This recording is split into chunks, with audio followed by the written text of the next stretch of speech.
आप हर सुबह उठते हैं, वही रास्ता, वही ऑफिस, वही डेस्क, आप अपना काम करते हैं, पूरी मेहनत से आप टारगेट्स पूरे करते हैं, डेडलाइंस मीट करते हैं। पर जब प्रमोशन की बात आती है तो स्पॉटलाइट किसी और पर चली जाती है और आप वहीं के वहीं रह जाते हैं। एक एक्सेल शीट में एक एम्प्लॉय आईडी बनकर आपको लगता है कि आप एक गेम खेल रहे हैं जिसके रूल्स किसी और ने बनाए हैं। अब सोचिए क्या हो अगर यह कोई नौकरी है ही नहीं, बल्कि आपकी अपनी कंपनी है, कंपनी जिसके सीईओ आप खुद हैं। आपका बॉस आपका क्लाइंट है, आपकी सैलरी आपका रेवेन्यू है और आपका प्रमोशन आपकी कंपनी की ग्रोथ है। जब आप सिर्फ इस एक सोच को बदल लेते हैं तो गेम के सारे रूल्स बदल जाते हैं। आप अब एक एम्प्लॉय की तरह नहीं, एक मालिक की तरह सोचना शुरू कर देते हैं। यह किताब आपको उसी सीईओ की चेयर पर बिठाने आई है। यह आपको सिखाएगी कि एम्प्लॉय के पिंजरे से बाहर निकलकर अपनी किस्मत का बॉस कैसे बना जाता है। चलिए शुरू करते हैं। चैप्टर 1, आप एम्प्लॉय नहीं सीईओ हैं। यह सबसे पहला और सबसे बड़ा माइंड शिफ्ट है। आज से, अभी से यह सोचना बंद कर दीजिए कि आप किसी के लिए काम करते हैं। आप यू इंक के सीईओ हैं और आपकी कंपनी आपके बॉस की कंपनी को अपनी सर्विस दे रही है। यह सिर्फ शब्दों का खेल नहीं है, यह नजरिए का खेल है। एक एम्प्लॉय प्रॉब्लम लेकर बॉस के पास जाता है, एक सीईओ सॉल्यूशन लेकर क्लाइंट के पास जाता है। एक एम्प्लॉय 9 से 5 काम करता है, एक सीईओ वैल्यू क्रिएट करने पर फोकस करता है, चाहे उसमें कितना भी समय लगे। एग्जाम्पल, एक टीम में 2 लोग थे, राम और रिया। ऑफिस में एक नया सॉफ्टवेयर आया जो किसी को समझ नहीं आ रहा था। राम एम्प्लॉय माइंडसेट ने कहा, यह बहुत कंफ्यूजिंग है, हमें ट्रेनिंग की जरूरत है। रिया सीईओ माइंडसेट ने कहा, लेट मी हैंडल दिसंबर। उसने रात भर यूट्यूब ट्यूटोरियल देखकर सॉफ्टवेयर सीखा और अगले दिन पूरी टीम के लिए एक सिंपल गाइड बना दी। बताइए कंपनी की नजर में किसकी वैल्यू ज्यादा हुई? ऑथर कहती हैं कि जब आप खुद को एक बिजनेस की तरह देखने लगते हैं तो आप शिकायत करना बंद कर देते हैं और जिम्मेदारी लेना शुरू कर देते हैं। आप जॉब सिक्योरिटी के बारे में नहीं, करियर सिक्योरिटी के बारे में सोचते हैं। जॉब सिक्योरिटी इस बात पर निर्भर करती है कि आपका बॉस आपको रखेगा या नहीं। करियर सिक्योरिटी इस बात पर निर्भर करती है कि आपकी स्किल्स इतनी वैल्यूएबल है या नहीं, कि कोई भी कंपनी आपको खुशी खुशी हायर कर ले। सीईओ बनिए अपनी स्किल्स के सीईओ। चैप्टर 2, अपने बॉस को अपना क्लाइंट समझिए। आपका बॉस अब आपका बॉस नहीं है, वो आपका सबसे बड़ा क्लाइंट है। और एक बिजनेस का सबसे पहला नियम क्या है? अपने क्लाइंट को खुश रखना, उसे सफल बनाना। एक एम्प्लॉय सोचता है, मुझे क्या काम दिया गया है। एक सीईओ सोचता है, मेरे क्लाइंट की सबसे बड़ी प्रॉब्लम क्या है और मैं उसे सॉल्व करने में कैसे मदद कर सकता हूँ। आपको सिर्फ अपना काम नहीं करना है, आपको अपने बॉस का काम आसान बनाना है। एग्जाम्पल, एक मैनेजर हमेशा अपनी टीम की वीकली रिपोर्ट बनाने में परेशान रहता था। उसकी टीम का एक सदस्य आरव, जो एक जूनियर पोजीशन पर था, उसने यह नोटिस किया। आरव ने खुद से एक्सेल के एडवांस्ड फीचर्स सीखे और एक ऐसा टेम्पलेट बना दिया जिससे वह रिपोर्ट 2 घंटे की बजाय 15 मिनट में बनने लगी। उसने सिर्फ अपना काम नहीं किया, उसने अपने क्लाइंट की प्रॉब्लम सॉल्व की। अपने बॉस के गोल को समझिए, उनकी प्रायोरिटीज क्या है, उन पर किस बात का प्रेशर है। जब आप उनके नजरिए से सोचना शुरू करते हैं तो आप एक टास्क डूअर से एक ट्रस्टेड एडवाइजर बन जाते हैं। ऑथर कहती हैं, make your boss look good. जब आप अपने बॉस को अच्छा दिखाते हैं तो वह आप पर और ज्यादा भरोसा करने लगते हैं, वो आपको और बड़ी जिम्मेदारियां देते हैं। चैप्टर 3, सिर्फ बिजी मत रहिए, प्रोडक्टिव बनिए। एक एम्प्लॉय यह दिखाने की कोशिश करता है कि वह कितना बिजी है। वो देर तक ऑफिस में रुकता है, उसकी डेस्क हमेशा भरी रहती है। एक सीईओ सिर्फ एक चीज की परवाह करता है, रिजल्ट्स। उसे इस बात से फर्क नहीं पड़ता कि आपने 8 घंटे काम किया या 4 घंटे। फर्क इस बात से पड़ता है कि उन घंटों में आपने क्या वैल्यू क्रिएट की। 80/20 नियम याद रखिए। आपके 80% परिणाम आपके 20% कामों से आते हैं। एक सीईओ की तरह सोचिए और उन 20% कामों को पहचानिए जो आपकी कंपनी करियर के लिए सबसे ज्यादा जरूरी हैं, और अपनी सबसे ज्यादा एनर्जी उन्हीं कामों में लगाइए। एग्जाम्पल, एक मार्केटिंग टीम में सब लोग सोशल मीडिया पोस्ट्स बनाने में बिजी थे। दिन में 10 से 10 पोस्ट पर एक लड़की रुचि ने डाटा एनालाइज किया। उसने पाया कि 80% लीड्स सिर्फ वीडियो कंटेंट से आ रही थी। उसने 10 पोस्ट करने की बजाय अपना पूरा हफ्ता सिर्फ एक हाई क्वालिटी वीडियो बनाने में लगाया। वो बाकियों से कम बिजी दिखी, पर उसका रिजल्ट सबसे ज्यादा था। हर सुबह अपना दिन प्लान करते समय खुद से यह सवाल पूछिए, आज वो कौन सा एक काम है जिसे अगर मैं कर लूँ तो बाकी सब कुछ आसान या गैर जरूरी हो जाएगा। वही आपका 20% वाला काम है। बिजी होना एक धोखा है। यह आपको महसूस कराता है कि आप मेहनत कर रहे हैं, पर मेहनत और प्रगति में फर्क है। प्रोडक्टिव बनिए, सिर्फ बिजी नहीं। चैप्टर 4, एक एंटरप्रेन्योर की तरह सोचिए। एक एंटरप्रेन्योर कौन होता है? वो जो सिर्फ प्रॉब्लम नहीं देखता, वो अपॉर्चुनिटी देखता है। वो जो यह नहीं हो सकता सुनने की बजाय पूछता है, यह कैसे हो सकता है। यह एक माइंडसेट है जिसे आप अपनी जॉब में भी ला सकते हैं। अपने आसपास देखिए। आपकी कंपनी में, आपकी टीम में क्या चीज है जो टूटी हुई है? कौन सा प्रोसेस है जो स्लो है? कौन सी प्रॉब्लम है जिसकी शिकायत सब करते हैं पर सशन कोई नहीं ढूंढता? वही आपका मौका है। एग्जाम्पल, एक कंपनी में नए कर्मचारियों को ट्रेनिंग देने का प्रोसेस बहुत खराब था। उन्हें पुराने दस्तावेजों का एक बंडल दे दिया जाता था। एक सीनियर कर्मचारी जिसका यह काम नहीं था, उसने अपने खाली समय में उन सारे दस्तावेजों को छोटे छोटे इजी टू अंडरस्टैंड वीडियोस में कन्वर्ट कर दिया। उसने एक प्रॉब्लम को सॉल्व किया और लीडरशिप की नजर में आ गया। एक एंटरप्रेन्योर अपने जॉब डिस्क्रिप्शन के पिंजरे में कैद नहीं रहता। वो ओवनशिप लेता है। वो सिर्फ अपनी जिम्मेदारियों को पूरा नहीं करता, वो कंपनी की सफलता को अपनी सफलता मानता है। ये मेरा काम नहीं है, यह एक कर्मचारी के शब्द हैं। इसे मैं कैसे पूरा कर सकता हूँ? यह एक एंटरप्रेन्योर के शब्द हैं। आप कौन बनना चाहते हैं? चुनाव आपका है। चैप्टर 5, सुनना आपकी सुपर पावर है। एक सीईओ का काम सिर्फ बोलना या आदेश देना नहीं होता। उसका सबसे जरूरी काम होता है सुनना। ध्यान से सुनना। यह समझने के लिए सुनना कि सामने वाला क्या कह रहा है, ना कि सिर्फ जवाब देने के लिए सुनना। जब आप सच में सुनते हैं तो आप वह चीजें भी सुन पाते हैं जो कहीं नहीं जा रही। आप अपने क्लाइंट, बॉस की असली फ्रस्ट्रेशन को समझते हैं। यह आपको इंफॉर्मेशन देता है और इंफॉर्मेशन ही ताकत है। एग्जाम्पल, एक मीटिंग में बॉस ने कहा, हमारी सेल्स अच्छी है पर हमें और मेहनत करनी होगी। ज्यादातर लोगों ने सिर्फ शब्द सुने, पर एक लड़की अकीरा ने ध्यान से सुना। उसने बॉस की बॉडी लैंग्वेज और टोन में एक चिंता को महसूस किया। मीटिंग के बाद वह बॉस के पास गई और पूछा, is everything okay? You seem worried about the new competitor. Boss हैरान रह गया। उस एक सवाल ने अकीरा को एक एम्प्लॉई से एक पार्टनर बना दिया। एक्टिव लिसनिंग की प्रैक्टिस कीजिए। जब कोई बात कर रहा हो तो अपना फोन नीचे रख दीजिए। उनकी आंखों में देखिए, बीच में मत टोकिए, और जब वह बात खत्म कर लें तो उनकी बात को अपने शब्दों में दोहराइए, यह कंफर्म करने के लिए कि आप सही समझे। So what I am hearing is, जो लोग सबसे कम बोलते हैं और सबसे ज्यादा सुनते हैं, अक्सर वही कमरे में सबसे ताकतवर इंसान होते हैं। चैप्टर 6, अपनी नेटवर्क बनाइए, नेटवर्थ नहीं। एक कर्मचारी सोचता है कि उसकी सैलरी ही उसकी नेटवर्थ है। एक सीईओ जानता है कि उसकी असली नेटवर्थ उसका नेटवर्क है। वो लोग जो उसे जानते हैं, उस पर भरोसा करते हैं और उसकी मदद करने के लिए तैयार हैं।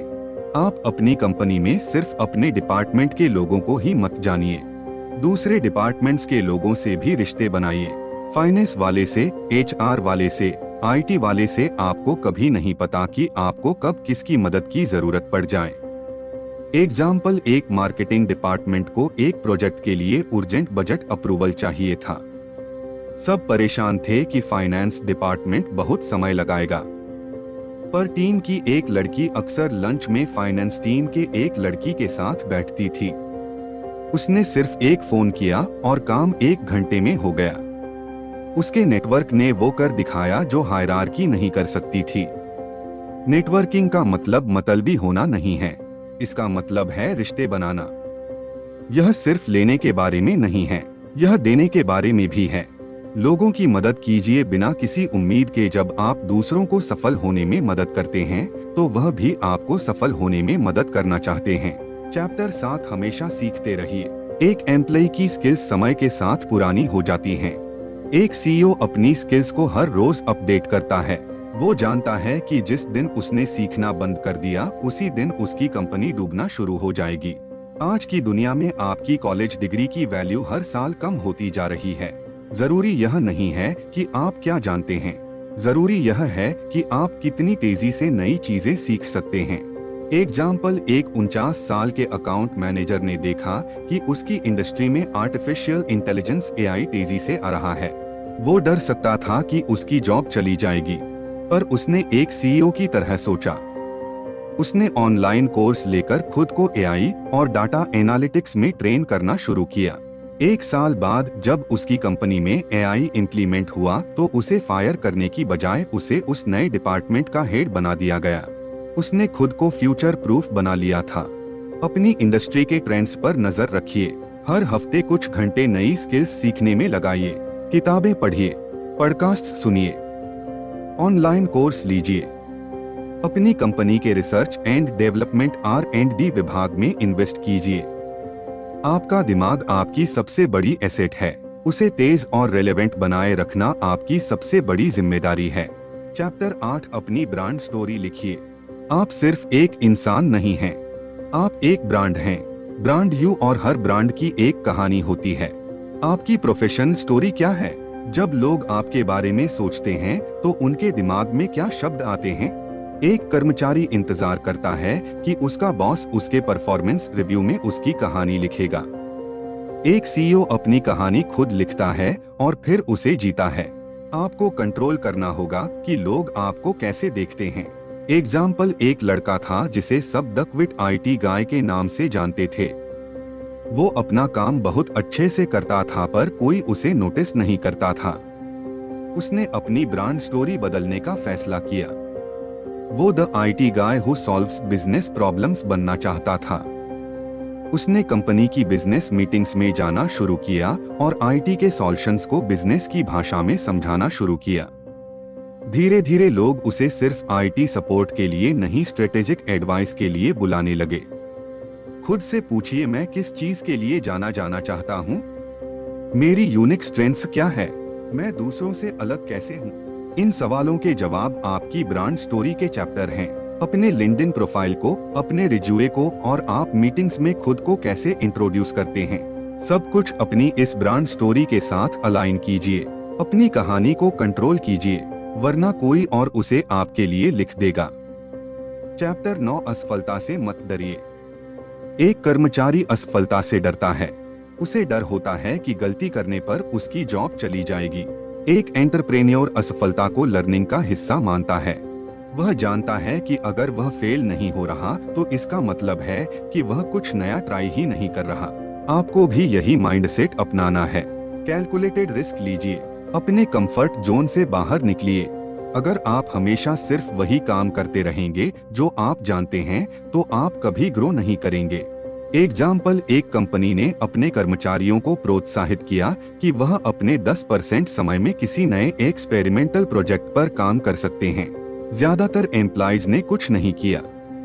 उन्हें डर था कि प्रोजेक्ट फेल हो गया तो क्या होगा। पर एक लड़की ने एक नया इंटरनल कम्युनिकेशन टूल बनाने का रिस्क लिया। उसका पहला वर्जन बहुत खराब था और फेल हो गया, पर उसने उस फेलियर से मिले फीडबैक का इस्तेमाल किया और दूसरा वर्जन बनाया जो हिट हो गया। कंपनी ने उसके फेलियर को नहीं, उसकी हिम्मत को रिवॉर्ड किया।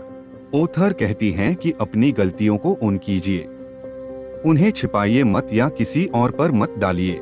जब आप कहते हैं हाँ यह मेरी गलती थी और मैंने इससे यह सीखा, तो आप कमजोर नहीं ताकतवर दिखते हैं। आप दिखाते हैं कि आप एक लीडर हैं जो जिम्मेदारी लेने से नहीं डरता।